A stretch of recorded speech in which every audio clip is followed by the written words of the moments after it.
Many questions are being raised about the precautions and protocol that was being used at Texas Health Presbyterian Hospital. Brianna Aguirre is a nurse there and cared for her friend and co-worker, Nina Pham, after she began to get sick. Brianna, let me start with you. You've been a nurse for about 7 years, the last 3 of those years at Texas Health Presbyterian Hospital. How would you describe the caliber of the care at that hospital prior to Mr. Duncan walking into that emergency room? We have world-renowned physicians. We're a premier facility, a wonderful place to work, voted as the best place to work many times. However, after Mr. Duncan arrived at the emergency room there, and by the way, you were there when he was brought in that second time, your opinion started to change dramatically, didn't it? Yes. I can no longer defend my hospital at all. Tell me why. I believe that they should have known that they were not handling this well, this Ebola crisis. They should have known that it was getting out of hand. In my eyes, they're supposed to be prepared for the what ifs. They're supposed to be prepared about if this ever entered our country and to be on the top line of being prepared and having policy in place and making sure we know it. Let's talk about that moment when Mr. Duncan comes to the emergency room. I would imagine when you have a possible Ebola patient walking into an emergency room, given all the attention that had been paid to the Ebola crisis in West Africa and the fear of it coming to the United States, that it would be some kind of code red, that there'd be a lockdown, that emergency protocols would be put immediately into place. Is that what you experienced? We never talked about Ebola, and we probably should have. You never talked about it prior to Mr. Duncan arriving?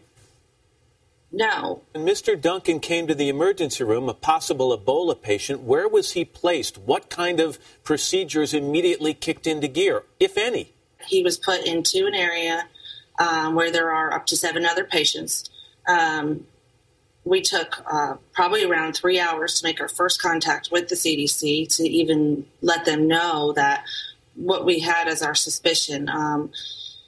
There was no special precautions other than what we know in the medical industry to be, basic contact precautions and droplet precautions. There was no special gear.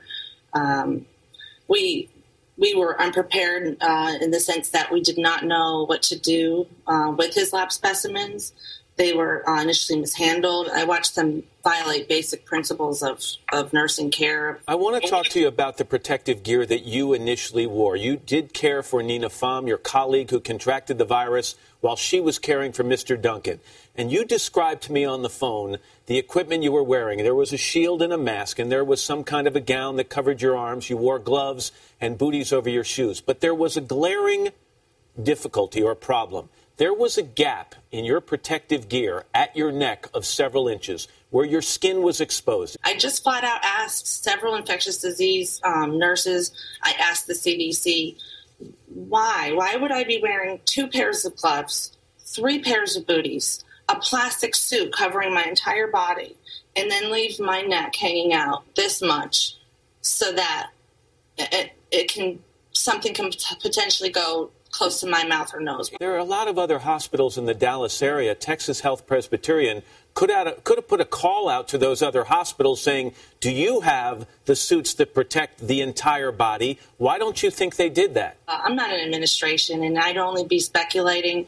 I'm someone, I guess you would say, is at the bottom of the totem pole here. I only know what information trickles down to me, but I actually posed that same question to someone who identified himself as the vice president of our organization. I asked him, then good, you're the vice president. You can go and ask for the supplies that we need. And he advised me that he would call me back. I asked him for a contact phone number so that we could call someone more at the top of the totem pole here and ask them, for direct things that we need.